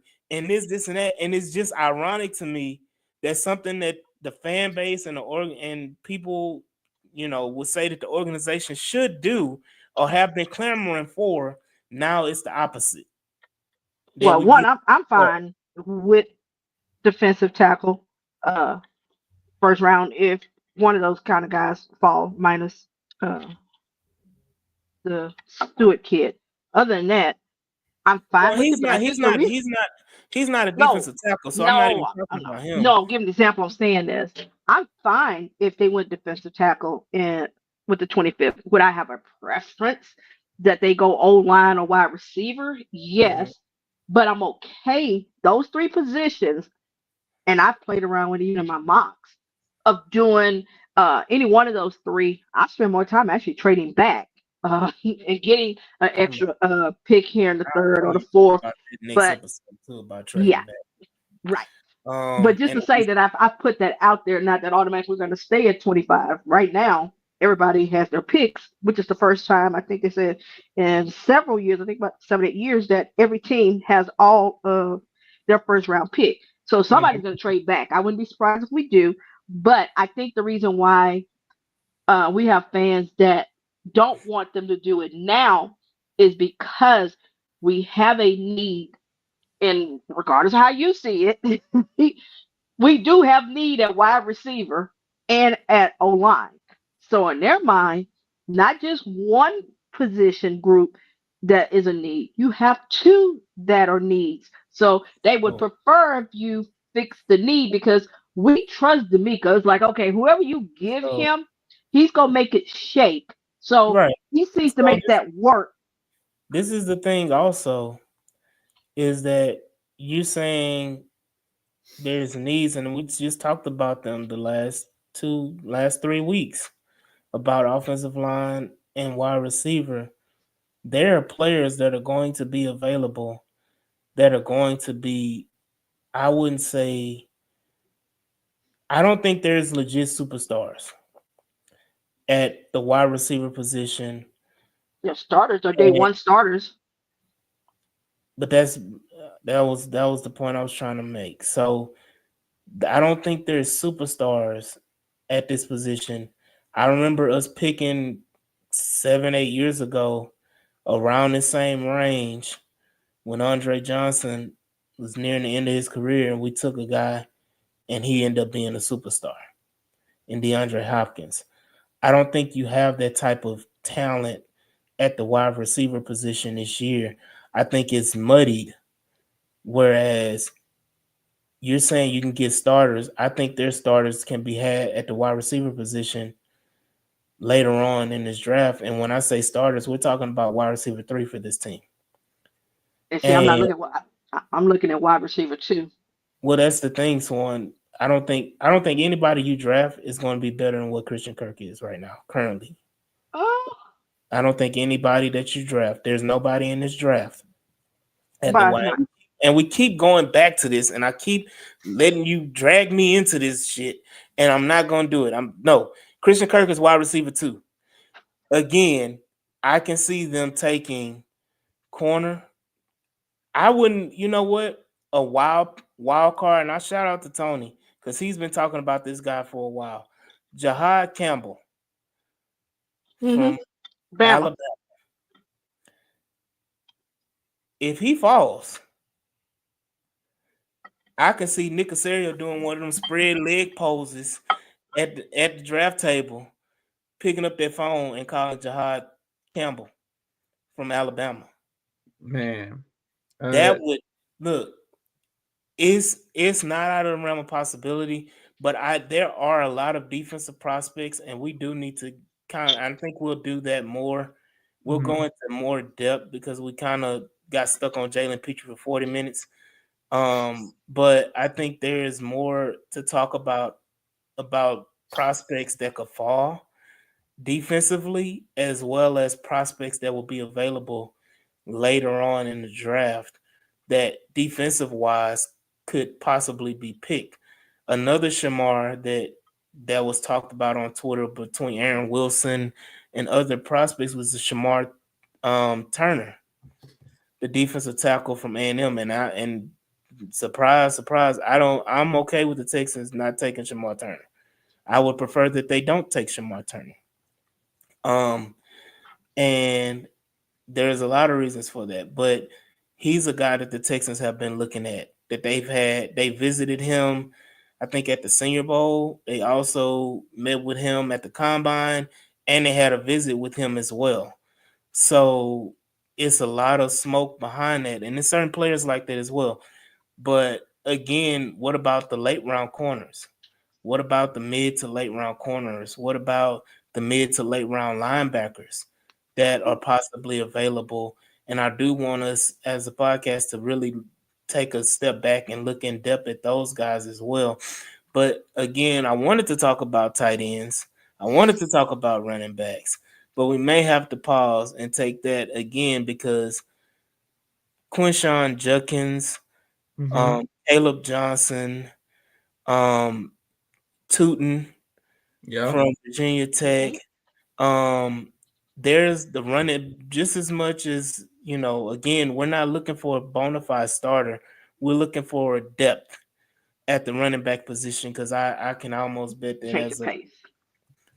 well, honestly, if the Texans were to take Amarion Hampton, I would be just as fine because he's not changing pace. He's basically the same thing as Joe Mixon. If I can have two Joe If Mixons, you hold on, if you if take I can have two Joe Ariana, Mixons, I don't give a damn what you say. Give me no, two Joe Mixons. Uh, if you're getting Amarion, then you're basically saying you got to he's your running back one because he's anticipated going in the first round. So if you're taking a running back, eh, eh, ain't nobody. I don't care who you take in the like. Just because you were taken there doesn't necessarily mean you're going to be guaranteed number one running back. And when you say that, it comes off to most people that's listening when you're basically saying if we draft a Marion Hampton at 25, if he's there, and basically saying, well, Joe Mixon now is running back too. And you're basically doing that because you drafted no, drafted. Sorry. Okay, never mind. Okay. when we drafted DeAndre Hopkins, was he wide receiver number one? When we drafted DeAndre Hopkins, was he wide receiver number one? When we drafted Will Fuller, was he wide receiver number one? That's the scenario that you're in with drafting Hampton and Mixon. That's literally the scenario. So I would say because again, you drafting Hampton to be your running back one of the future, yes. Running back one coming into next year, no. I don't think any of these running backs are gonna be running back one. I don't even think Genty is a running back one wherever he goes. You mean day one, or you mean? Yeah, I mean There's day no one. way. Week Okay. one. I'm sorry. You draft Genty. He's week one starter.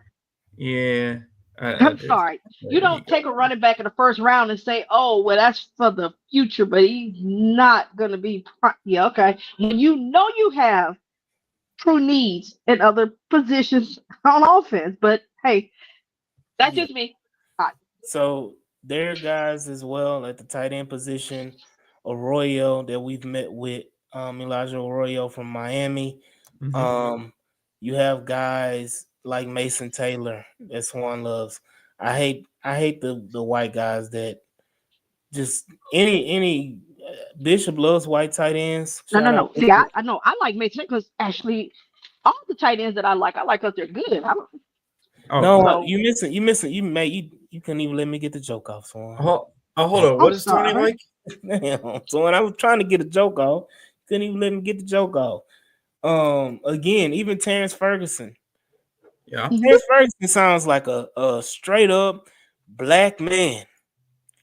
You gonna pull that picture up? That is a Wahite. That is a white man. Again, Mason Taylor. I just feel like the fans, as much as they hate Dalton Schultz, they are the players that they're saying I want to replace Dalton Schultz with. For me, are very similar or in the same realm of Dalton Schultz. Nope. And people can disagree, we can agree to disagree, but ain't no way in hell that you saying Mason Taylor, Gunnar Ham, Terrence Ferguson. Terrence Ferguson may be a little bit more athletic, but outside of that, a lot of bit, but outside of that, to me, they white tight ends and they Dalton You don't Schultz. think Elijah is more athletic than? He's not white. Here's my he's, thing. not, This is he's more not with the white. white. The thing is, the one thing we Remember, complain I'm about, racist, Mike. I'm racist, even though black people can't be racist, but I'm racist. but I'll say it this way: the biggest knock that folks have with Dalton Schultz is the laziness that he had this past season. That was the biggest thing. That's an effort thing. So I Mhm. don't care how talented you may be. If you're not giving me that, then I might as well go with a rookie with upside that's gonna give me the effort. So to me, off the top, pretty much all the all the tight ends that are in the top five, the guys that are ranked in that top five range as far in that position group, I would take over Dalton Schultz. So this So is the that's that. So thing. that's What if my what if biggest. what if Dalton Schultz come back this year and he gives effort blocking?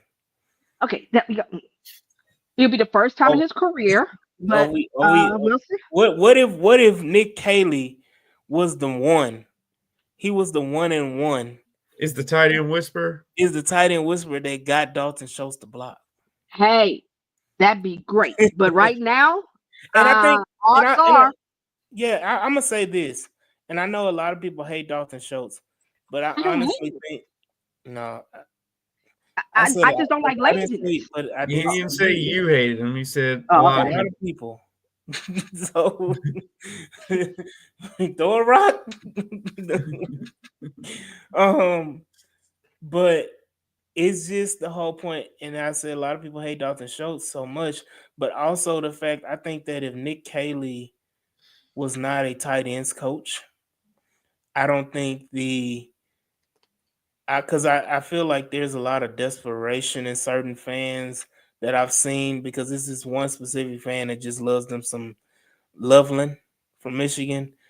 I That think it's I just think Yes, it's Mr. I think I'm it's one of them. I think it's Mr. Optimistic. It's been uh, posting a lot about Coastal Loveland, and again, if Nick Caley wasn't a tight end coach, let's say Nick Caley was an offensive line coach, been and better, but exactly. If he was offensive line coach and was the OC, are we talking about the Texans just definitely drafting tight ends?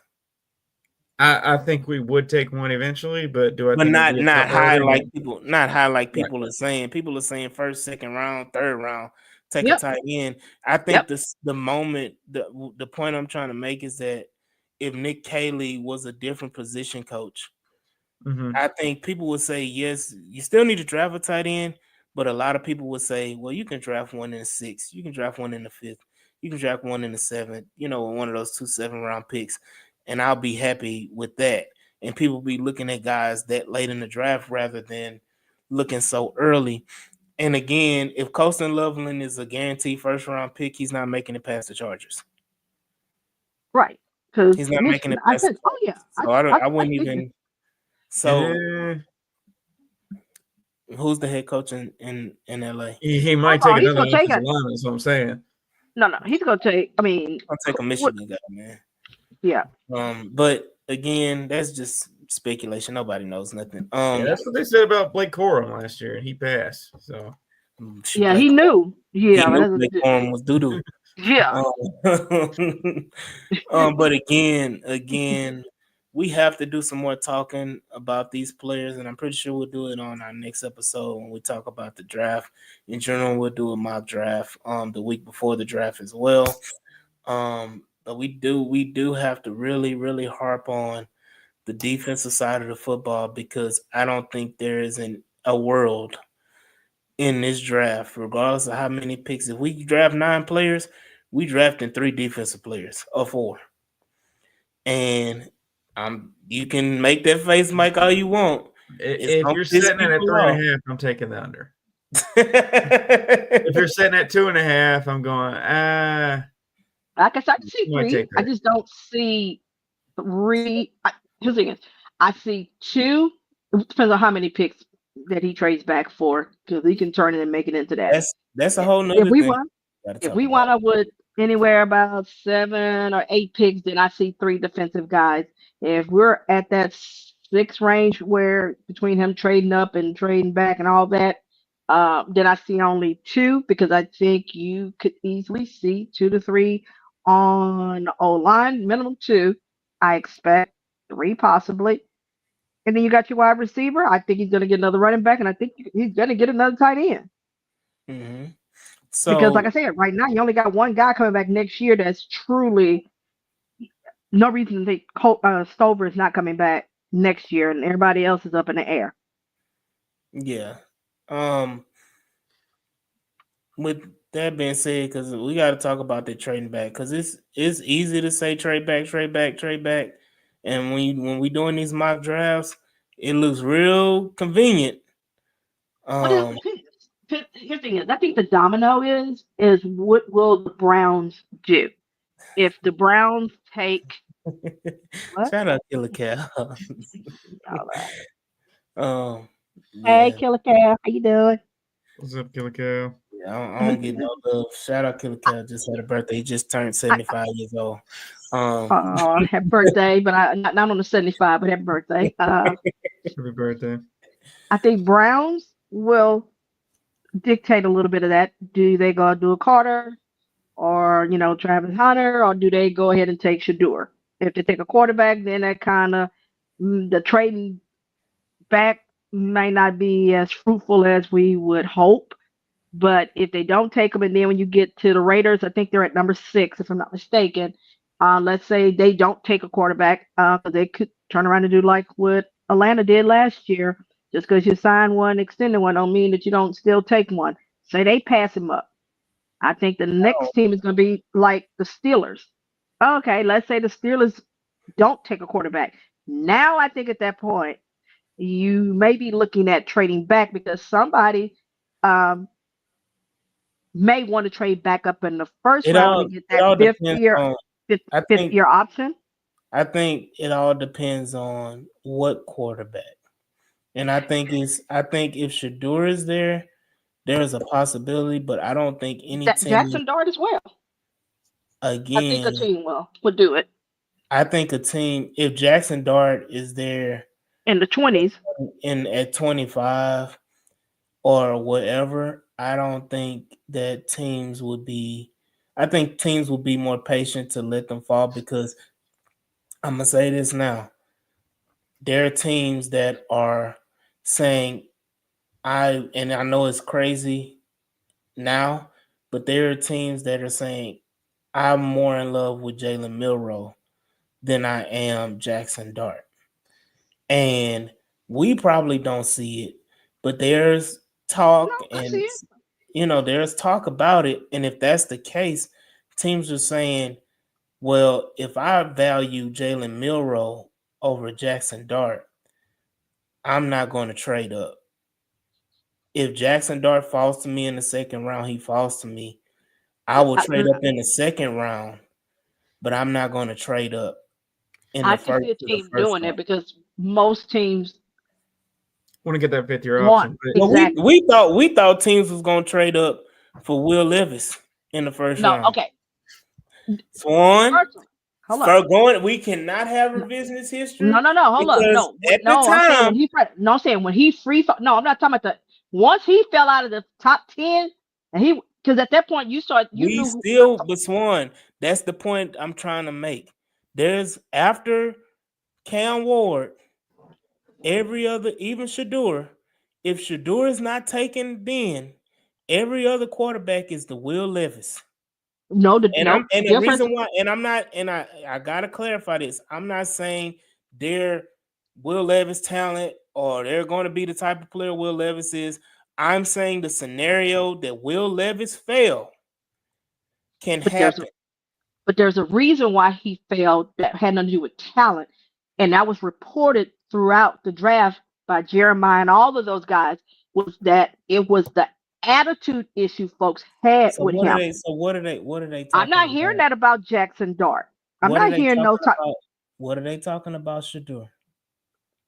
No. I'm saying There as far as again, trading I'm up. telling you this right. The reason why I'm saying this is that I can put money on it that Okay. no other quarter outside of Cam Ward, Shadur is not getting. No other quarterback is getting drafted before Shadur at the quarterback position. So again, if Shadur falls to the second round, that means Jackson Dart is falling to the second round and Jalen Milroe is falling to the second round. Mm, If nobody is willing to trade up or take Shadur Sanders in the first round, Jackson Dart and Jalen Milroe, Quinn Ewers, all these other quarterbacks are going to get taken second and beyond. I could see a team actually The trading up. Saints, Mel, what's his name? Kuiper. Okay. Mel Kiper had the Saints taking Shadur. Yeah, I can see Yeah. that. Yeah, and they're picking what 10, 12, something like that, right? 9. Again, 9, yeah. at Saints, the Saints at 9. Saints are picking 9. Okay. And you, like you said, the Raiders are picking what, 7? 6. 6. 6. So you have the Raiders at 6. You have we saying Shadur. We don't know. First of all, we don't even know if the Giants could do something and take Shadur as well.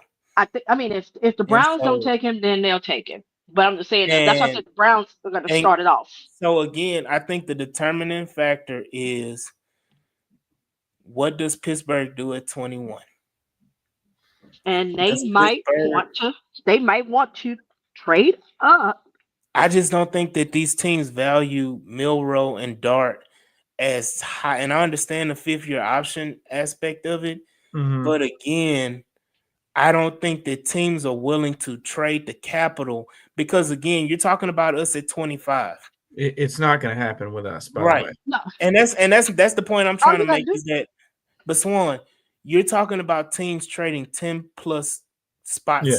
up They or would more. just trade with the Chiefs or the Eagles or the Bills. They have no Exactly. incentive unless they felt truly that the Rams were going to do it. And everything I hear from the Rams, they're not going to take a quarterback. That's what they're A gonna team do. like Cleveland or the Giants has incentive to move all the way up to 25. They Right. just go to the 30s. Right. So, and then again, even if the Rams do take Dart, let's say the Steelers don't take quarterback. Let's say the Steelers pass. And then let's say the Rams do take Dart at 26. Again, I just stated that teams are favoring Milroe over Dart. So it's just a point of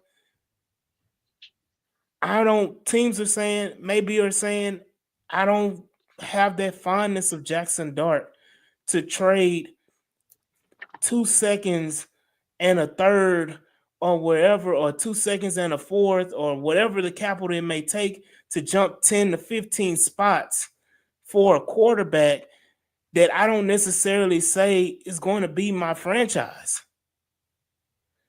Like, that's the point that I think Mike was making and I'm making, is that Jalen Milroe, Jackson Dart,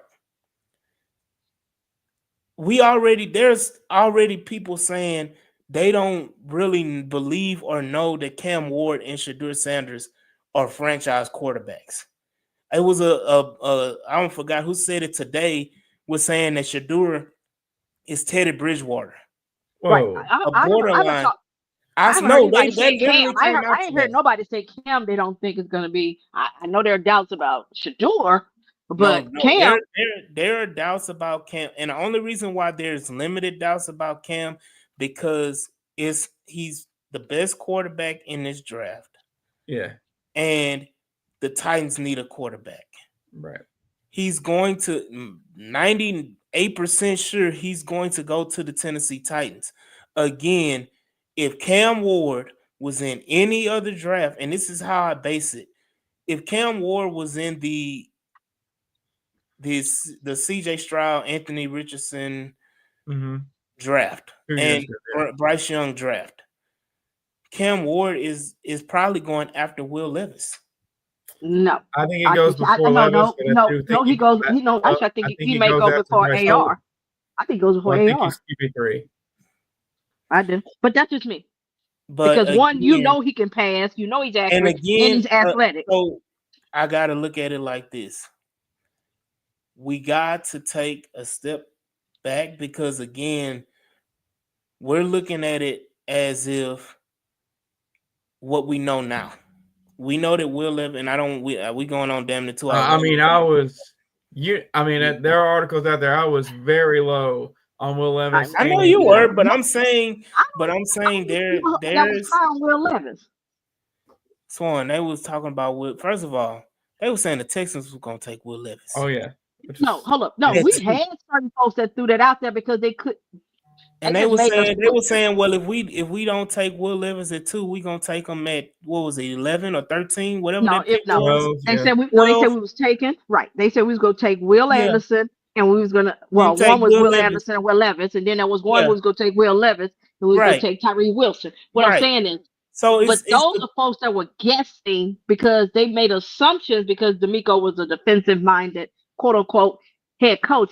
Obviously, because he couldn't get what's his but name, I Bryce. mean, right, But that but was assumptions. that's the whole point. But the whole point, because we getting into the weeds and we going down a whole A lot of scenario that I context. really didn't want us to go down. But it's just the whole point that I don't think that Cam Ward would be high in other drafts.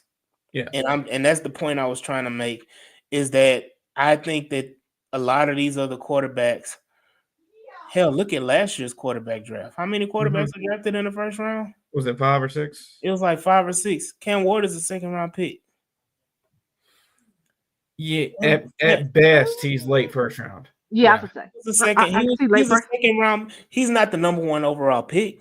Well, no, but I still think But he's going in the first that's the round. point. But that's the whole point I'm trying to make, is that if you're saying, even if you're saying he's a bottom of the first round pick, early second round pick guy last year, you're saying that there were 4 or 5 quarterbacks better than him last year.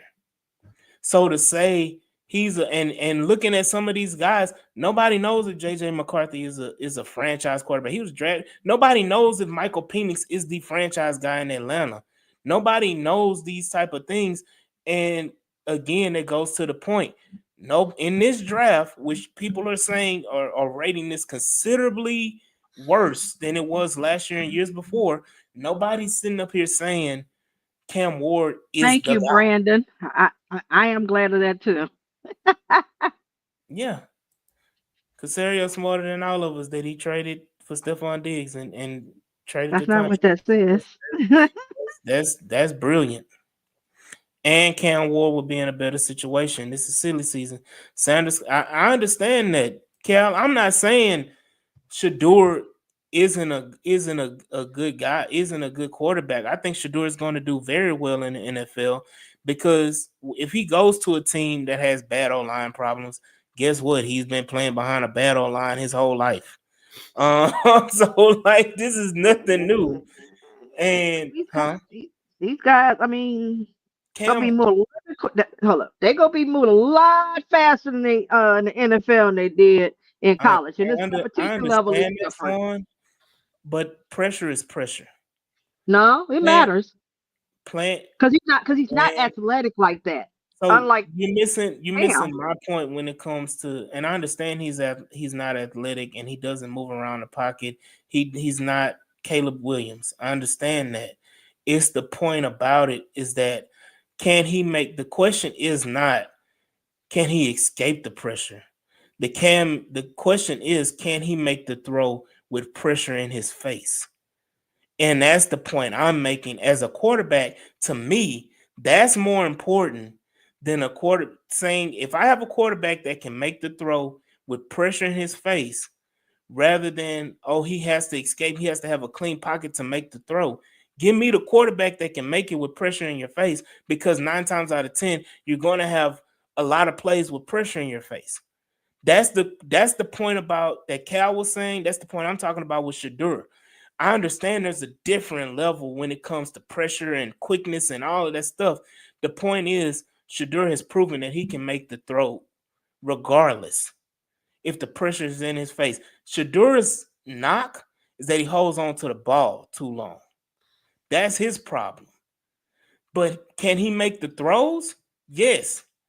That shouldn't be a knock on him. Can he do it with pressure in his face? Yes, that should not be a knock on Shador Sanders. That is like, and it can get there quick, it can get there late. I don't know if you was watching Colorado offensive line that first year. I don't give a damn Mhm. how fast they are in the NFL. Them motherfuckers was coming just as fast that first year in Colorado, and he still had a high completion percentage and was still making the throws. So it's the point of, I think he's more prepared than Cam Ward, Then why is he number one then? because Cam Ward is beloved by what he can do as far as flick of the wrist.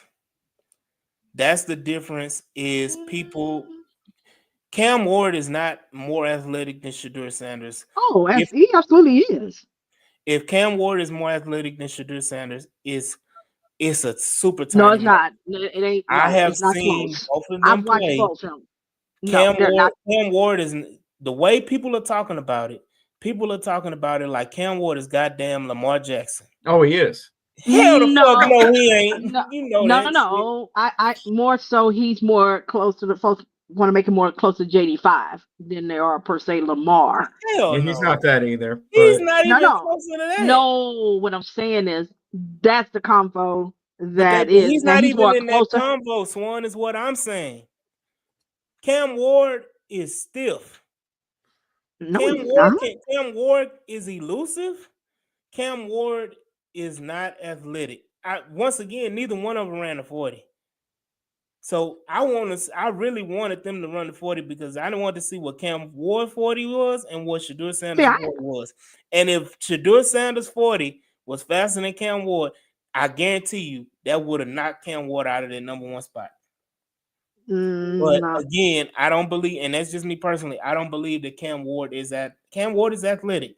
I think, and the reason why I'm saying this, I think that Shadur Sanders is more athletic than what people give him credit for. He hadn't shown that, and I So watched him.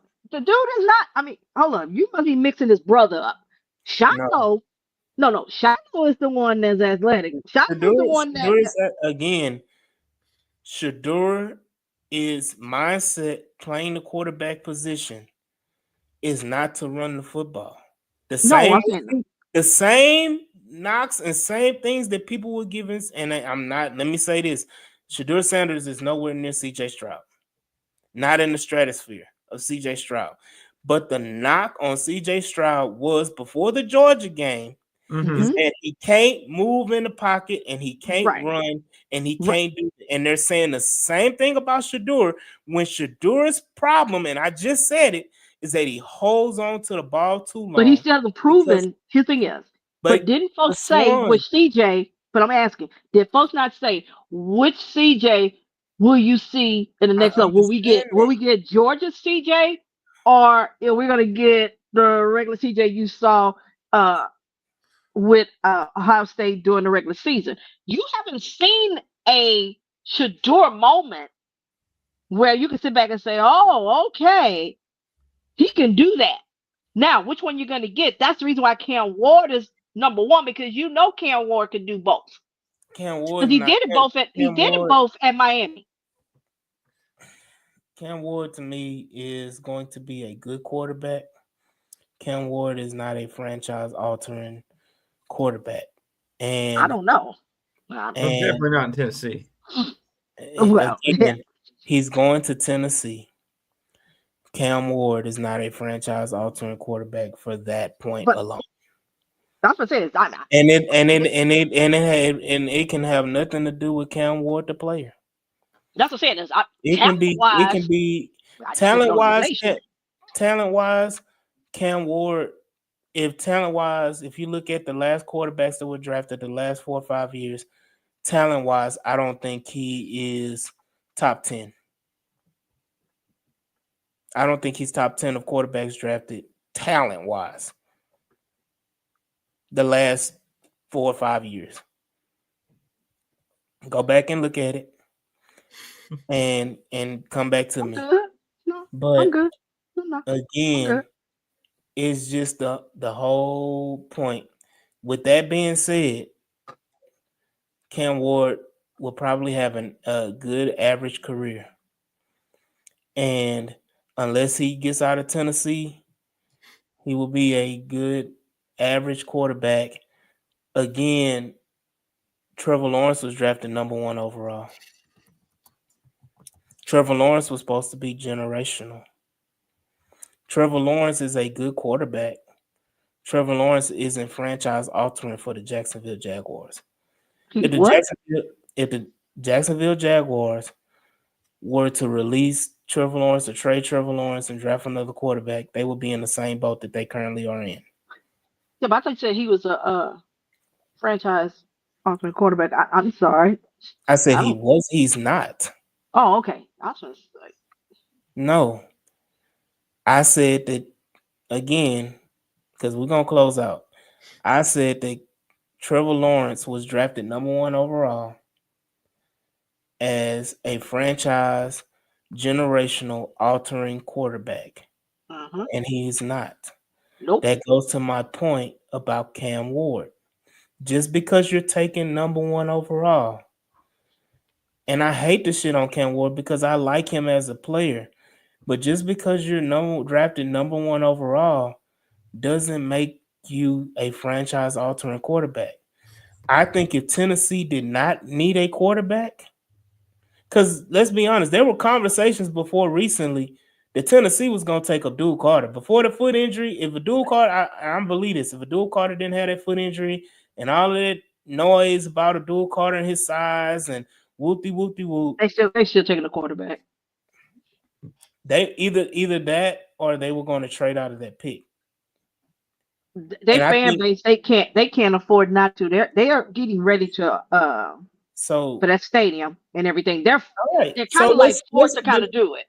but let's say they take Cam Ward and he flames out like Will Levis now, and you picking number 1 again or number 2 again, and it's another batch of quarterbacks. Or let's say 2 years from now, just like Will Levis got 2 years, Cam Ward get 2 years, and it's the same scenario. They fired Gotta another swing. coach. Yep. They But you fired gotta another keep coach. swinging. But you gotta keep swinging. We Because if didn't. you can't, huh? We didn't. And we got our quarterback the first time. We got it right. And if you want to be real about it, we got it right the time before.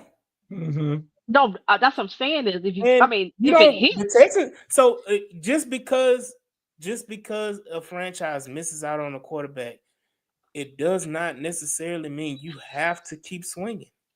yes, You you have do. to If you gonna put ass in the seat, you do. you have to be patient because again, your teams. If you got a fan base, they're gonna ride for you regardless. Okay. Here's the thing is, So you what you can't saying? keep So having. what you're saying is that if Jacksonville didn't take Trevor Lawrence, Jacksonville wouldn't have any fans. They would have moved by now. So Yeah, if yeah. you saying If they had taken, if they had taken, If go Tennessee ahead. doesn't take a quarterback, are you saying that Tennessee Titans fans are no longer going to be Tennessee Titans fans?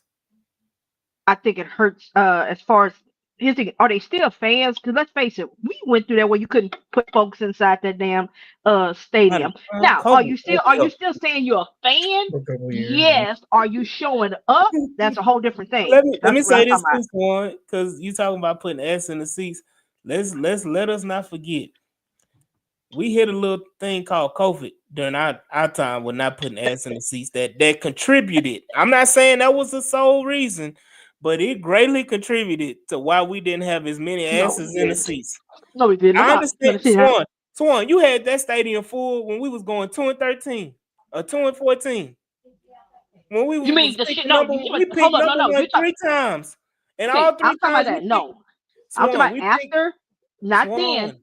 That's a different Swan, era. but Swan, it does the It sentiment does is the matter. sentiment. No, but okay, I'm not arguing about it because we're about to end this episode. We will talk about it on another time again. I appreciate everybody for joining in. Killer Cal, I see you, man. We can talk about that on another time about the Shador and all those other quarterbacks. But again, the banter is the banter. We're here. We will see y'all next week on Tuesday. Next week. We'll be back on Tuesday next week. Well, we'll do a mock draft and we'll talk more about the draft and other positions. And maybe Jules can come in and referee a little bit of me and Swan going back and forth. Yeah, because Mike ain't no help. But I appreciate everybody that stuck with us for these 2 hours. Definitely was not planning on being in 2 hours. I should have been in It was not. But I appreciate y'all all for joining us and enjoying the podcast and sticking with us. And we will see y'all when we see y'all on the next episode. Peace. Peace.